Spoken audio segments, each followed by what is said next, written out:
All right. Thank you for joining me. It's a pleasure to talk to you. I feel like I know you.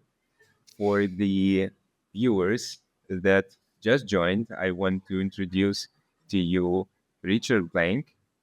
Behind this magical smile, there is one phenomenally strong entrepreneur. You have grown your business from renting desks to a 300-seat call center in Costa Rica. That's right. Your business is taking care of hundreds of employees, and you build a strong company culture that lets you carry on through COVID, and you're going strong in the face of AI apocalypse with your on the ground business, with the people that you hold dear, the people who work for you. This is this requires admiration on my end because your story is so unique and different from the overnight success of, like, I'll build an app that performs an action that users deemed good, so I have a company now. And you have built the company, you build the connections, and you hold a great deal of expertise. Well, Alex, I can't thank you enough. Can't believe I'm on the Big Performance podcast with you. And as I say, that's an excellent introduction. And you hit it on the mark. I was a long shot that decided to follow certain passions through second languages and opportunities. And yes, my friend, it's almost like panning for gold. I have to break my back to earn my ounce of gold. And I did it the old fashioned way. I did it through relationship building and trust in people, promoting individuals, and being a guest in another country and learning certain traditions and hiring the right people so I can expand. And so, yes, we're on our 16th year, and it wasn't easy, but then again, it wasn't difficult. It's the kind of thing that I was made to do. So as long as you are prepared for what comes and you know the prices you have to pay, then by all means, drink your life and go for it and see where your destiny takes you. Just before the uh, just before the cameras turned on, we were uh, looking, like having a sneak peek into the discussion about the journey of an entrepreneur. And Yes. I was saying, like, well, there is a way where we try to push a lot of value into a service as a business offering, and then if it works, it grows quite fast. And your journey was, you started from a communications background, you are bilingual, and you decided to move to Costa Rica and start from the ground up. How how did you decide to go for this journey? How did you start looking for that gold with the pen? Well, how do you not when the road is there and open in front of you? When I was a young lad, I decided that Spanish was my favorite thing in the world. And so, fortunately, my parents would take me on vacations, sometimes to Mexico. So I would come back with some vocabulary and I had an interest, a base of it. And whenever I'd meet someone from the Latin community, they would give such reinforcement. It just wasn't a parlor trick or something cute. They realized that I really was into it. And then I understood something, my friend. When someone does above and beyond, there's dedicated practice. So, besides what I had to do in school to get my grades, I loved watching movies and reading books. And my favorite was just having coffee and hanging out and speaking Spanish. And so, anybody that has that sort of commitment and passion, you can't put that spark out. And so, when it came time for me to graduate from the proud Abington High School in Northeast Philly, I had to make a decision. I could either follow in my family's footsteps of law, finance, and go to certain Ivy League, or since I didn't have the grades, I chose to go to the University of Arizona and be a Spanish major. And when I graduated, I had this opportunity, a one in a million opportunity, Alex, And I was 27 years old in August of 2000. A friend of mine from college said, "Hey, Richie, come down and hang out in my call center for a couple months, teach some English. Just give yourself a timeout to what's going on post grad." Well, those 2 months turned into 4 years. I left the United States. I put all my furniture and stuff in storage, and I decided to make Costa Rica my home. And so, by working at my friend's center, Alex, I did not learn the business from sea level. I learned it from the inside out. So imagine mastering retention, customer support, onboarding, QA. You could do search engine optimization, affiliate management. And so it really was my graduate school, but I learned the greatest lesson. When you're sitting amongst the people, the proletariat, and you earn their respect, that's number one. And secondly, you hear the gripes. You hear what they love and what they hate. And any sort of real leader needs to extend that sort of empathy to those with whom work with you. And so I learned the greatest lesson ever. You bend them, you just don't break them. And you make sure that you extend to them their dignity so they come back. And so when I started my business, my friend, I did start from the ground up. I was renting individual space from a blended center where I could rent a station for a month. After 2 years of having capital and stable clients, I rented space for about 6 years where I could put 150 seats in it. And slowly and surely, I was buying used equipment and furniture, things you can get for pennies on the dollar for the rotation of the call centers that are here. And why pay full price in import tax when you don't have to? And then 6 years ago, we purchased some space, put on a third floor, and we have the capacity for 300. But you brought up a good point. COVID, I was very fortunate to survive, but then again, it destroyed the synergy of this industry.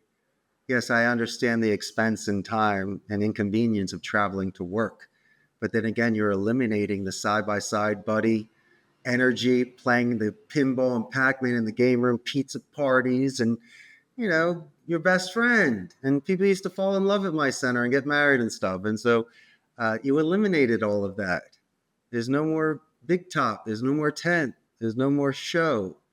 It's just all virtual now. And it almost feels like bricks in the wall. And they're just grinding it away. And they do their metrics. And they're great. And they're marketable. And they can get a job any day, anywhere. And just plug in one day and plug out the next. Or be hired. How do you keep them when you never see them? Sometimes you don't even get to meet them. You just hire them. And so for me, my friend, it's not like I grew to 50,000 people or have an empire like Jeff Bezos where it's almost impossible to know everyone. I'm only 150. And I used to walk my rows every day. High fives aplenty, playing pinball downstairs. That was my crew. You took away my old school Philly spice. It's not right. That was the one thing that separated me between the Amazon, HP, Intel, Oracle, and Teleperformance, where people felt like a number. I knew your name, and you hung out with me. So in the call center Olympics, Alex, if I can teach any lesson to your amazing audience, is to be grounded, is to be with your people so they respect you, and they will shake your hand or tap you on the arm and say, "Good morning, Jefe."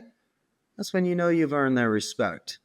And the market speaks, because if you have no friends, no one shows up to your Chuck E. Cheese party and you're by yourself. But if I'm able to last 16 years and have people with me over a decade, Alex, I must be doing something right. How did you make it? How did you survive COVID with this, like, outside of your natural expertise, outside of your zone, where you had been high-fiving people through the row, and celebrate, having the opportunity to celebrate their small wins together with them on the floor, and then you go for a COVID lockdown or whatever. So how did you make it? Alex, my man, look at it like this. Close your eyes and think of a painting and a print. Still the same image, but which one is 10 times better? There's electromagnetic energy that's sent between people. Even haptics, when you touch somebody, or you have the proxemics when you're close to someone, you can just feed off of it. And don't tell me if you're at the gym and you have a guy that's spotting you, you're probably going to do another rep or two, or you might even go to the gym. You might even stay dedicated and consistent with structure in regards to your diet and sleep habits. And so we're a social creature. And we're talking about a linguistic environment where it's a luxury trade, especially those that are bilingual, which to me bears the mark of higher education. And so you really are eliminating that circle. And what did I do? I was very thankful for the stars and the gods to allow me to stay in business. And the fact that a VPN and internet connections and giving them a turnkey computer that's programmed for them to go home, put on their headset, and make phone calls in their underwear with coffee and dogs barking and neighbors and no backup generator, redundancy for internet or even electricity. So, what does that do? It makes that sort of workload unstable. And so they can come here for the brick and mortar if they need to, and a turnkey station in case something happens, which thankfully rarely has. But what do you do? I became a print. Huh. People are not in the office anymore. I mean, they come in from time to time. And as I say, I'll give them the shout out. I'll listen to their calls. I'll be proud of them. But maybe the trade off, they don't care. They'd rather stay at home, save the money, eat from their fridge, have the luxury of a TV on with mute on the side, roll out of bed, get to work. I mean, that's awesome. You could have never thought of that 30 years ago. It was impossible 100 years ago in this sort of medium and vertical. And so the fact that people can do this, it's wonderful. But I had to make that trade. I decided to stay in business to be in business. The one thing that I love the most, the passion of it, was taken away. So what are you going to do? There's no more cheese on my burger. So what are you going to do? I mean, but Alex, you adapt. You do the best you can. And how about this? When they ever come into the office, they get the greatest hero's welcome. We're eating together, high five, and if they spend the day at the center, it's so welcomed. And maybe that sort of water is enough to carry you through a desert. Maybe seeing me once every month or two is more than enough for you to stay working with me and hitting your metrics, and I'm proud of you. I just miss you. And that's just the only challenge I have as a boss in this industry. You know that there are fun parallels between you and me. We both have a linguistics degree, and we both were introduced to this uh, networking to a call center environment. So how it was for me, I was like newly graduated, and I had some time on my hands, and I needed money. I Googled who will hire me with my new education degree this week. I was not looking for the opportunities down the road. I'm like, I got a free week at least. So this was the like short time spent decision making. Who will hire me in 3 days? How fast can I go to work? And there was a call center that needed English speaking people. I'm like, all right, let's go for it. I know nothing about this. I am not sure I am comfortable with talking to people in this environment where they are not sure who I am, Right. and I have an agenda of either selling them the thing or selling them on the information that I have. So crazy. But they did hire me, and the pay was good based on the location I was in. I'm like, all right. I did not stay there long, but I did perform quite well. So I came there. I learned what it is, the project that they need me for. I tried the thing. I was calling London businesses and telling them, hey, there is a Google Map, and Google Map has your location, kind of. So you can log in and put your information there, and people know what you are. In this time, Google Map was not the tool that you use every day to pick a coffee shop. It was somewhere there. It's like a business directory, but there is like also ease of finding the location. So not every business was aligned on my highly technical proposition of going to Google and claiming your pin on the map. Right. Yeah, and this is where I learned that I can speak to people. All right, the linguistics degree paid off. Maybe. You made your money back. You're so funny. You know, Alex, everyone hates telemarketers. It's amazing you did it. No, so some people really liked me. Some, but I got the ropes of, hey, I sometimes find people in the time where they are not comfortable talking to me, and that is not really my fault, but still there is this level uh, of negativity in there. But here is your job, you need to go through it somehow. What I really enjoyed on my job, and how I first saw the gamification in the work environment, we had a team that worked on this project, and there was a whiteboard on the wall, and every time you close the location, every time a person successfully signs up, this is our goal metric. And you get to stand up from your desk, go to the whiteboard, and put a star in front of your name.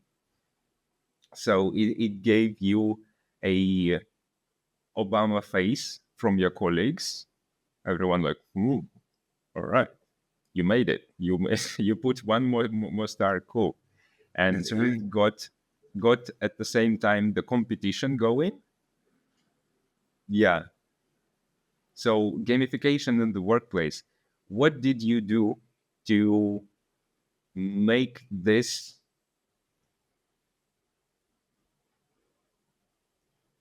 to get this benefit of more engaged people with their goal and enjoying what they do little bit better in your work? It's a great question. Quite simple.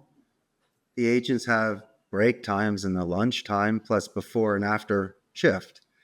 And so I see a lot of people smoking a cigarette, maybe isolating themselves on their phone, looking at Instagram or Facebook, or just not engaging. And so this happy medium, like recess when we were children in lower school, it allows them to let off steam to maybe recharge some of their batteries, possibly meet some people from other departments, hang out with me, and also to play classic vintage pinball machines from the 1970s and 80s and 90s in my office, especially the ones from the 70s. They'll never get to see that anywhere. And don't tell me virtual pinball is the same. Plus, I also have an air hockey table. It's all free play. I don't charge it. You don't do that. But why not? Even though you're an adult, you can still smile and laugh and play. And it gives you a great chance to work that hand-eye coordination so you're fresh. It's almost like a runner that runs in place at a stoplight. You don't want to cool and ice a kicker. And so if this is a medium that keeps them at a high, that gives them their momentum, allows them to refocus their energy with lights and sounds and fun for a little while, then by all means, it could be the perfect recharge that they need to get upstairs and do a really solid second half push. And I've seen it.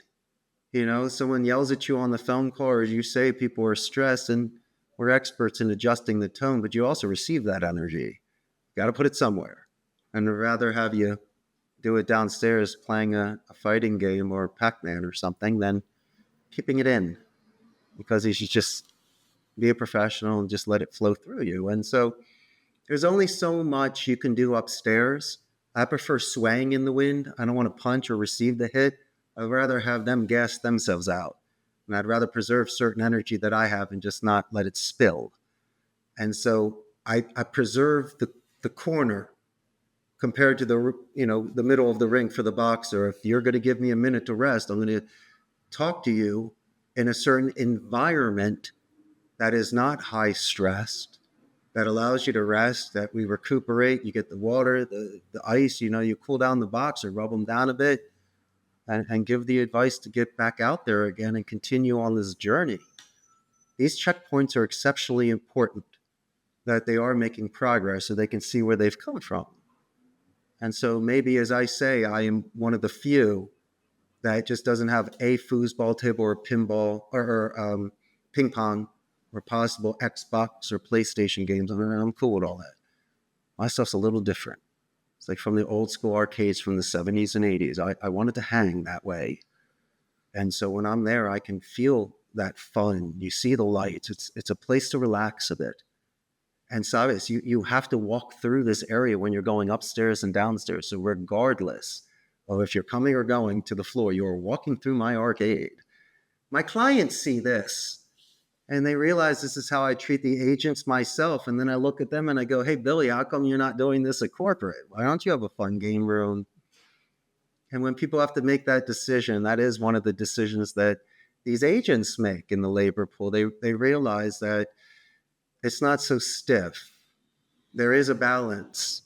And if you're going to come here and spend more time with me than you do with your own family, why don't we have a little bit of dessert as well and make it fun? And it's not enjoyable to be a boss where people are afraid of you and you scream and yell and you make people stress. There is that responsibility. They have a job to do. But you can almost do it by doing the apex, by being the leader and the one that can fly the highest and the furthest and the fastest. Thankfully, this is my wheelhouse. So at any time, I can jump on this call and I can not only resolve the issue, but share a lesson to the agent that was looking for that guidance. So in essence, I just don't write checks. This is something that, as you say, you quit after a little bit, but got the skills. I sold my soul. I decided to be in this industry for 24 years because I saw the art of the speech. I didn't want it to be ruined and muddied by the bad reputations that stocks and sweepstakes and other call centers do that take advantage of people. Alex, there's a ton of people out there that earn a wonderful living by retaining a client for a company, setting appointments, making business, getting a referral. Possibly if a client is upset and giving you an exit interview or feedback that you're responsible, take the suggestions and implement. And so as long as you're engaged and proactive, that individual is priceless for a corporation. And so, but this generation with AI, you mentioned it earlier, I got a really good argument for you, Alex. I'll let them carry 95% of the weight. They can gather, they can filter, they can present it to me. But the one area they will never win is the empathy.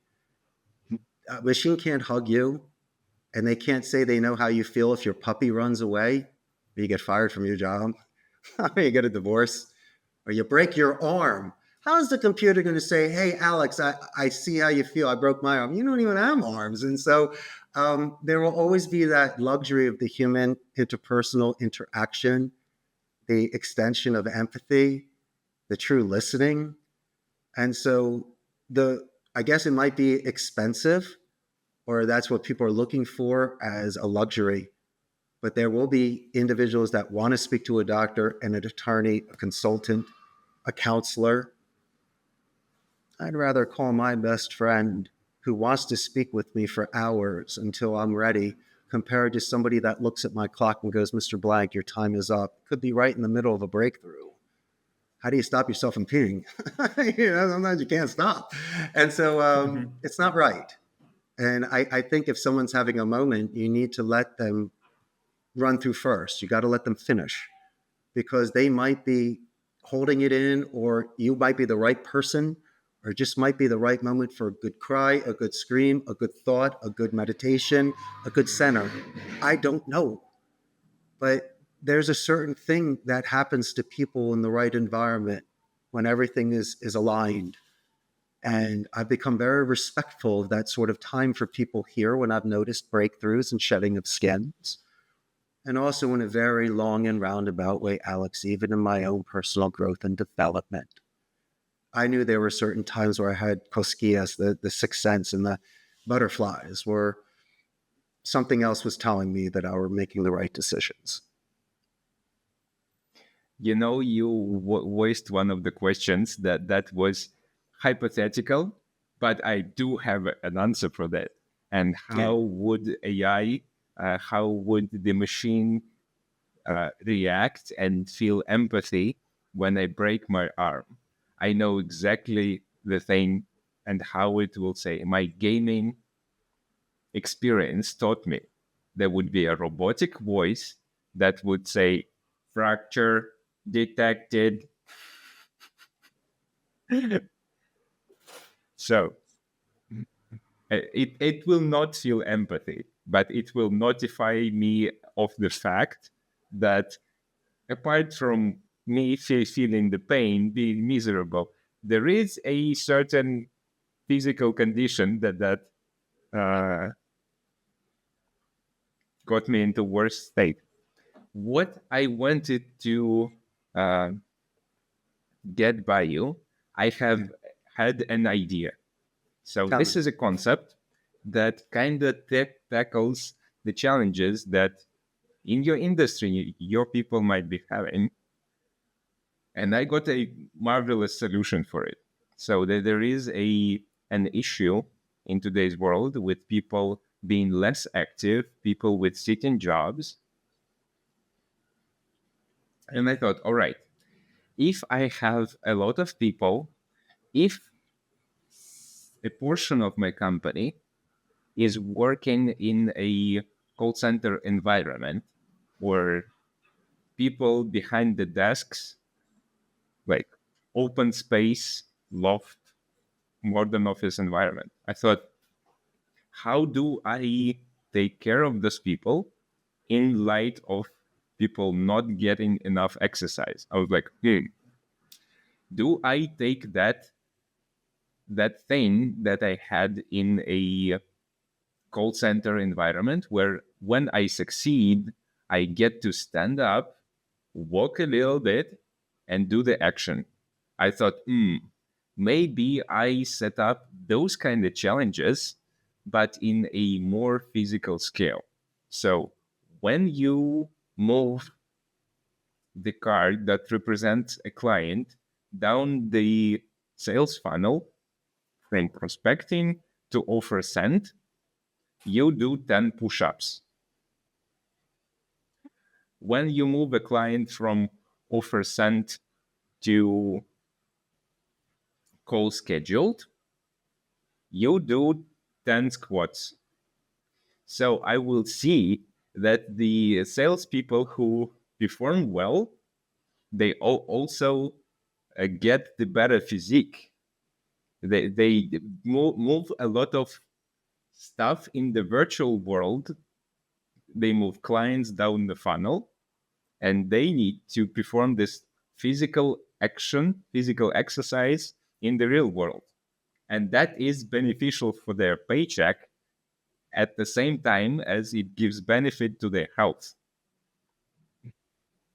And for your position, I'm thinking about the negativity that people need to be processing casually, and how is our our brain wired to process negativity. You either run or you fight, and you don't get to do anything because you sit with a handset.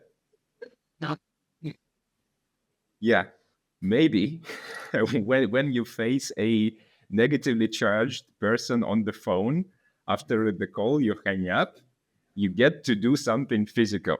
You do some jumping jacks, for example. Your body, your brain will count it as you did something about the negativity, something physical. You either running away with jumping jacks or you are scaring away the danger that you experienced over the phone, and that kind of alleviates some of the stress from the work. Alex, if they can't take a 101 rebuttal call, they shouldn't be in the industry. No offense. And I'm not saying that in a personal way, but how about this, my friend? There are certain conversations where you fall on a sword. You don't need to fight or flight. You can fall on a sword. There's a middle there. You can choose to accept accountability or just clean the spill and pay for the bill so you can come back the next week at the bar. There's certain times you got to step up and show the example. It's true. And so for me, if you're at that stage now, and I think it's an excellent thing, but you know the dedication to athletics. A lot of people, they'll go for a week at the end of the New Year's and then never go the rest of the year for that gym. But I will never press somebody on those personal things. It's a thing that I do every day for 2 hours, and I realize how tough it is. How about this? First things first, make your bed.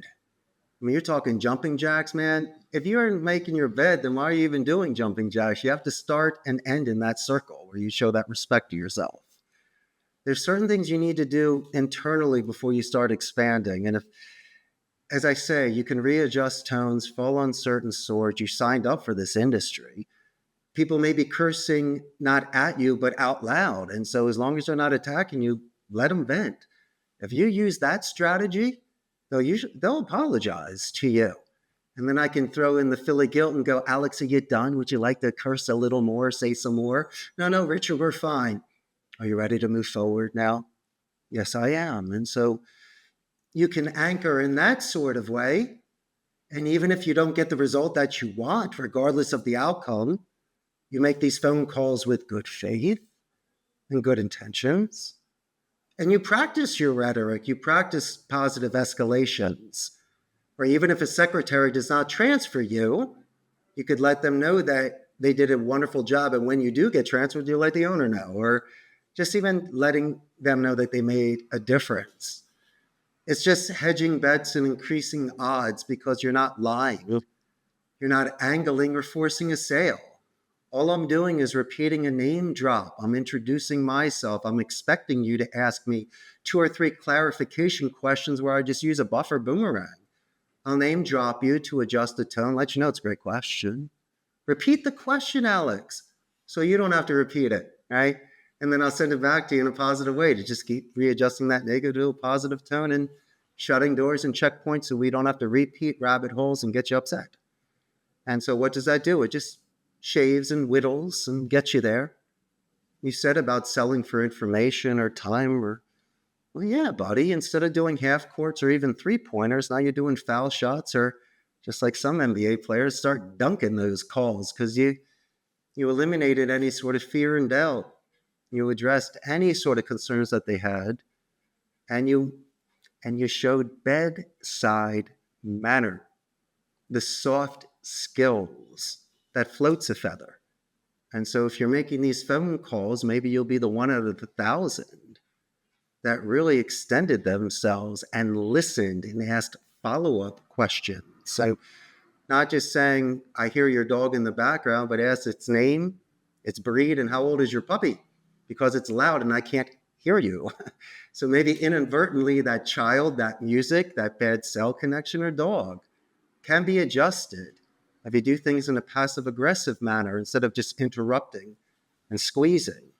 There are certain techniques that can add finesse to a call so you just do not miss a beat. And if you practice these sort of soft skills and transitional sentences and really paying attention to when to anchor and pass along, don't be surprised if 10-minute calls turn into 6-minute calls and your conversion ratios get higher because you're shaving repeat time in rabbit holes. And another thing, Alex, use the military alphabet so emails don't bounce back. A lot of people have served, and it gives you consistency. So you're not just thinking on the fly. And these are the sort of things where you might close one additional deal a month because an email didn't bounce back just because of that.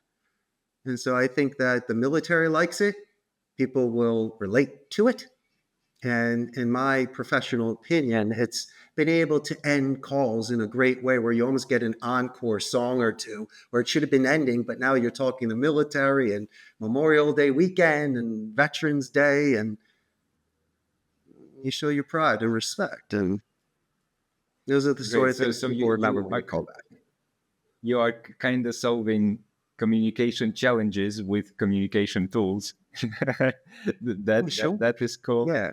Uh, uh, with the military alphabet, I did have a call with a person who caught me using the wrong name for one of the letters, and he's like, "Nah, that's like that's another word for it, dude." I'm like, "All Come on, right." it's whiskey. Yeah, I'm like, gotcha. That's funny. Yeah, those are the little Ah, things. As I say, I wanted to ask your professional opinion on this thing. When you said that sometimes you need to fall on the sword, and mhm, sometimes the passive aggressive things fix the conversation down the productive line, I would say. of course. When thinking about this kind of situation, I thought about the trick of balancing out when in communication a person is frustrated with you. Mhm. You can kind of shift your positioning and be frustrated together with that person, and then you kind of find that you don't need to be frustrated at all, neither one of you. This what I mean is that when a customer is calling you with a complaint, Mhm. our default mode is to say, "Oh, no, we have sent you the information. It should be right in your inbox. You should have got it a week ago," and like defend, protect your truth.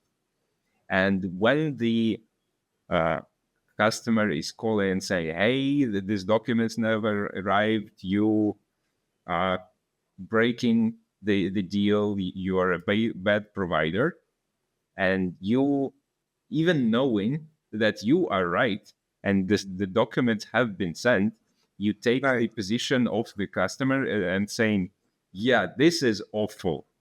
I will probably lose my job, and I will not work for the company that failed to send you the document in time anyway. I will speak to my manager. I will speak to the CEO right now." And when you kind of shift your position to the same position the client is having, the client would say, "Oh, maybe don't do that. Maybe you don't speak to the CEO. You will get fired because of me. And maybe documents did arrive. I don't know. I will check again, and I will call you back later." This kind of conflict resolution, is it a real tactic? Did you see something like that in your experience? Any professional would know how much money is invested in somebody to get them to that stage in business, unless they're throwing F bombs and just giving the company away. I don't know if I don't think I would buy that bluff. You're not firing somebody because a random customer is calling up because they got 13 extra dollars charged on the bill for a month. But that's nor here nor there. I have some techniques for you, my friend, when you're thinking of this stuff. I like to adjust my vocabulary to make it more strategic and diplomatic. So I wouldn't say, "excuse me" on the phone. I would replace that for my clarification. Is it A, B, C, or one, two, three? For my clarification. And then there's also tie downs. You could say, "sounds good, right? Makes sense, right?" Because if you just keep talking, I don't know if it does sound good or make sense. You need underwater scuba diving checkpoints. And then finally, my biggest gripe, it's like a gnat or a fly that bothers you. Whenever somebody uses the word help, I understand the intention behind it, but it can provoke a sort of emotion. And so I suggest using assist, guide, and lend a hand. I just know that it's like a longbow. You'll get better distance out of that compared to using help. We're accustomed to it, but it's a very uncomfortable metal chair in a waiting room with bad magazines. It just doesn't work. And so I like to, as I mentioned before, use these soft skills with people. I like to guide, I like to assist, and especially, and I give it double points because you're utilizing image streaming by saying, lend a hand. They can picture it. And so you get double score. Anytime you can use those descriptive adjectives in your speech to make it more colorful. So you can get their 30-second attention span. So you can get them to continue with you. It's look at this like in this theory, Alex, instead of a 10-minute call, I see it as 20, 30-second conversations. Because you could make or break it in 30 seconds. And so I think you should really land your introduction strong. You should work the body, and then in the conclusion, it should be solidified. But that intro, you should really use all your hours on that one. Get in there. Make sure that you start that call or receive that call with a bang, where you really do a solid name spike, where you really let them know that you say their name or their company's name better than they do. Once again, expecting 2 or 3 clarification questions that you readjusting tone. Why? Because they had bad experiences before you. You can readjust the tone. Everyone can be filtered and calm down. And then my final suggestion is that positive escalation. When you get transferred, somebody assists you. You do it verbally and in writing. So if you happen to call the company back, you get a hero's welcome from the gatekeeper again, who never gets complimented. And when you get transferred to a decision maker, before Alex even says anything, I go, by the way, Catherine's amazing. And instead of saying, is this a sales call? I'm not interested. We're good. Thanks. He'd say, who's this? All right, buddy. I'm so glad that you asked. I'm Mr. Compliment. I got to pass the pitch from Catherine. I'm not even mentioning myself yet. And I went from half court to slamming Duncan because I separated myself from the salesman. I'm showing really good faith and I'm being very nice prior to contracts. I'm willing to put it out there, my friend. And it seems that that has been received well when we're prospecting new business. I really liked your example with the help versus assistance, lending a help, because lending a hand, because help, avoiding this term, you are putting the person that you have in a conversation with in a better position. You are allowing them better agency over this situation. If you need help, it's like, I my it means low agency. I need someone who is stronger, to with more experience, to come and fix my problem. But like lending a hand, meaning we are in a equal partnership position. I lend you a hand and you go with me hand in hand. Yeah, I like the visual it transfers as well. Before even going with me, you have to decide to take my hand. Yeah, There is that physics that then connects, and then we go together. Once again, business is very interesting. The market speaks, and people are slick, and they have certain ways that they can make their case and deliver their message, and it does get certain results. But I believe in purity. I think that if somebody has to make a very long march, they should do it in comfortable shoes. And they should also be able to go home and tell their family what they do for a living. Alex, if you're that talented, there's 100 ways to make a dollar. You don't need to choose certain ways that might be compromising your ethics, values, or morals, or you're just caught up in the moment. Think of the long play. Think of how you will feel about yourself when you earn that money and you have that reputation. And so for me at this stage, I kind of see it more as paying it forward. I always knew that I would do well. I felt comfortable in my own skills, but there is a certain stage in life where the golden jewels, it loses its luster and people are looking for something else. And so if I'm able to give these advanced telemarketing classes to reinforce their English, to make it fun, and to be a boss that knows their name and lets them know that people believe in them for confidence and self-reliance, then I'm that old guy with the white beard by the fireside that literally is, as I imagined as a child. And now that I'm in that stage, literally paying forward information, not cash, not food. I'm paying along that life experience that took me 51 years to get. And it's nice because it's not only received well, but it seems to be appropriate in this environment. I actually found an area, the soil, where my specific skill set can grow. If not, I just would have been running in circles in some cubicle in Tempe, Arizona, wondering where my life is. And so, my friend, I have a luxury trade. And that's why you see me smiling on your podcast today.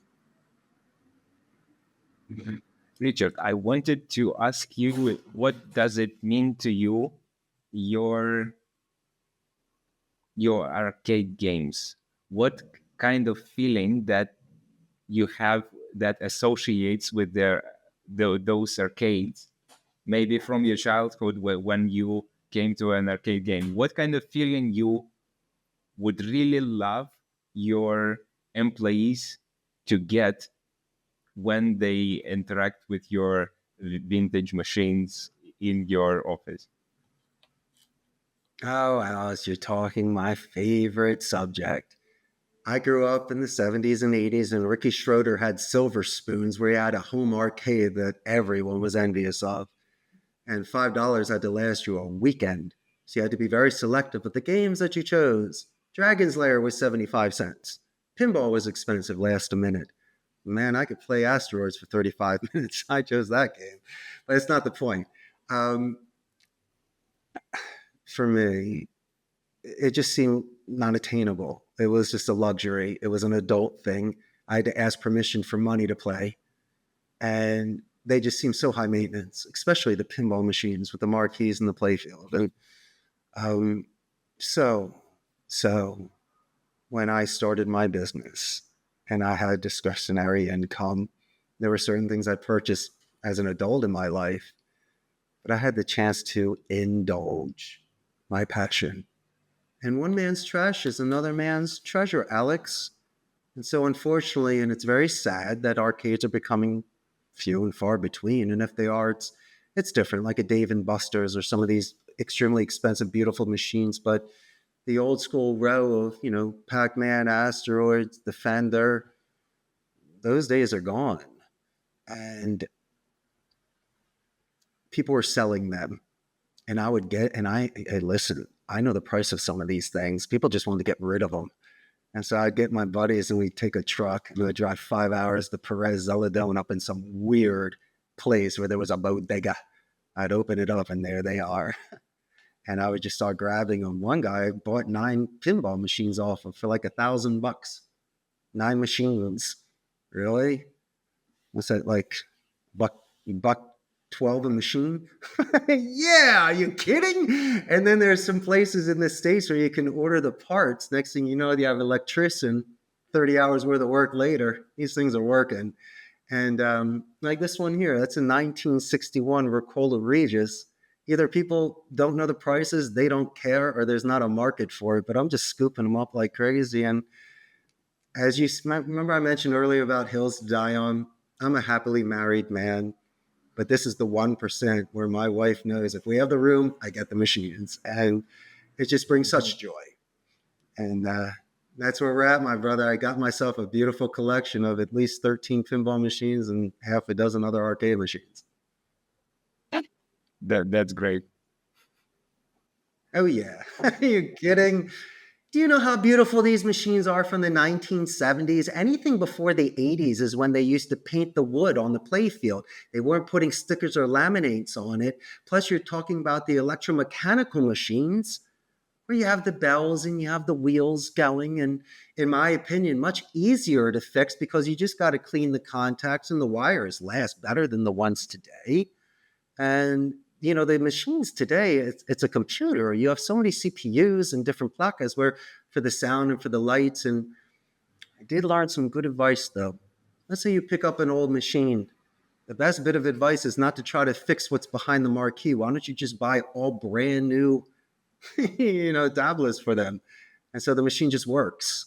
It's just a matter of working the play field and some of the connectors and lights. But I tell you what, you put a pinball machine in your house, you'll be the most popular cat in town.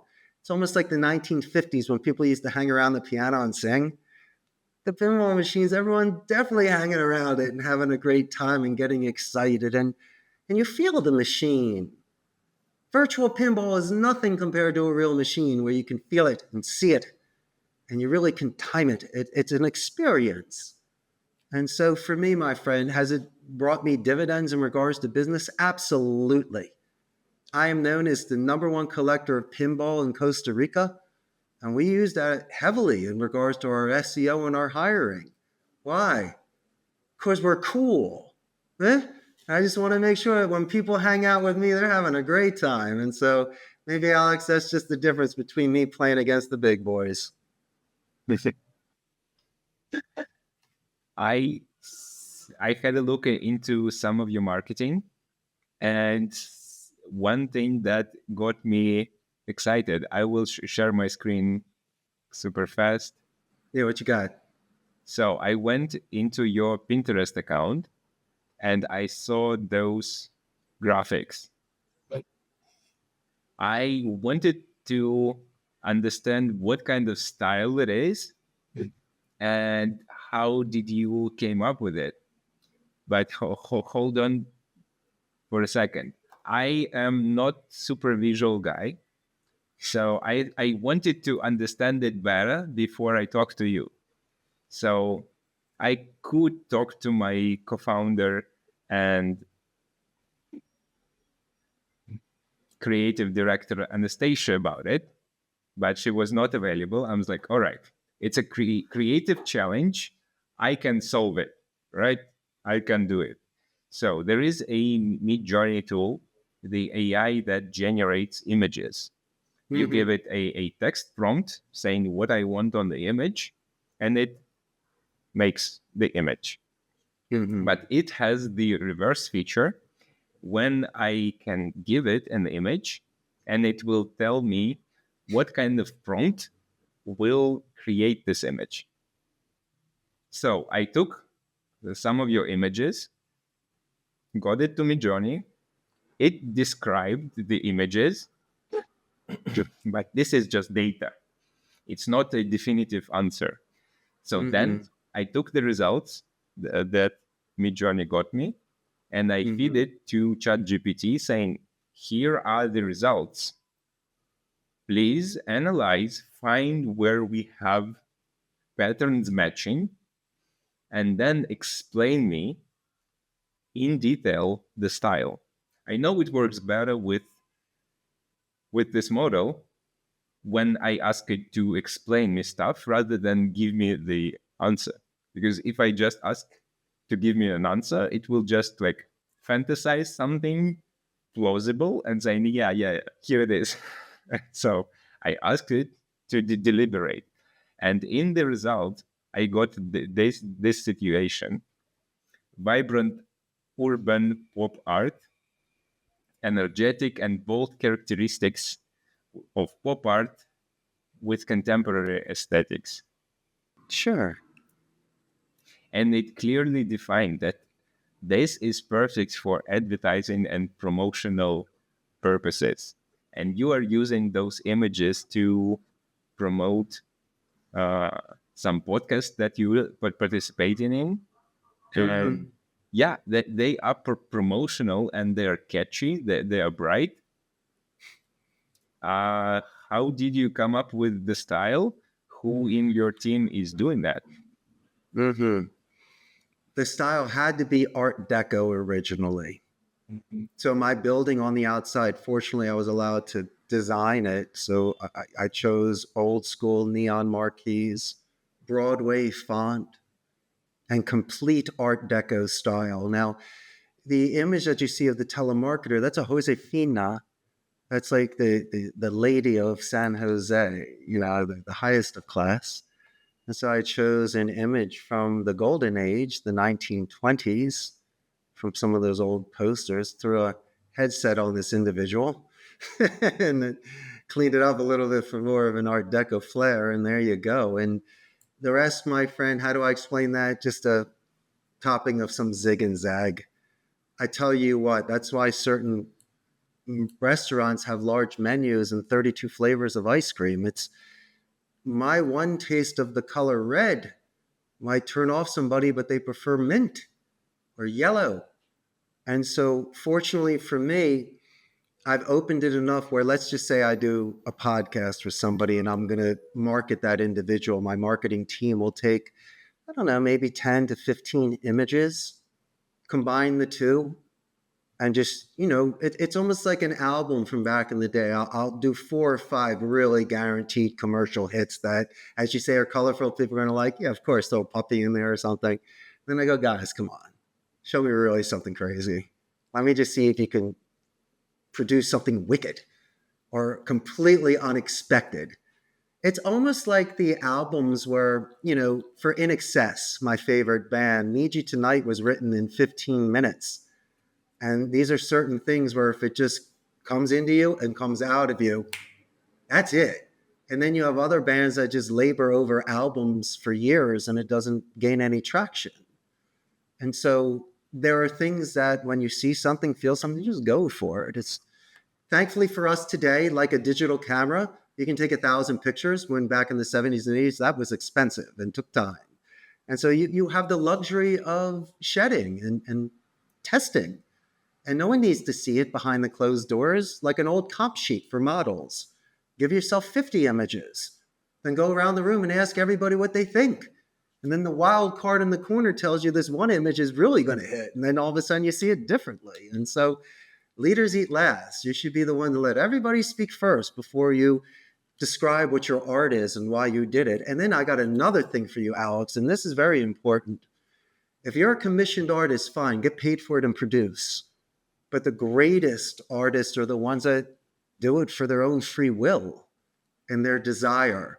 For some odd reason, it might unlock that extra layer and chamber that can produce because there's not that sort of pressure. It's just from love and from energy and how you're feeling and you're grooving that day.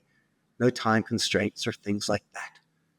And so if you do 5 paintings on your own time and 5 paintings where a boss is grilling you with coffee breath, let's see the difference.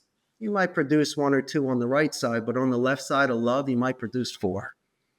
And so for me, I really need to have that sort of natural because if you force it, it just won't taste right. I love how you think about the emotion first and how you approach the emotion on both sides, your side as a creator, how you feel, what kind of mood you are in, and what you are, what motivates you as your cultural background, your things that are unique to you. INXS. I will listen to that. I'll find it on Spotify and I will have a look. And But then you Alex, talk you're not going to about believe this. I hired the bassist, Gary Beers, to play on a song I produced here with the band Igni. It's called Shine Like the Sun. There's also a performance video on YouTube, but that was one of the coolest surreal experiences of my life. I hired this cat to you play. got He to was hire amazing. you're basically the star, the creator of out there to produce some music with you. Awesome. Are you How was it? kidding?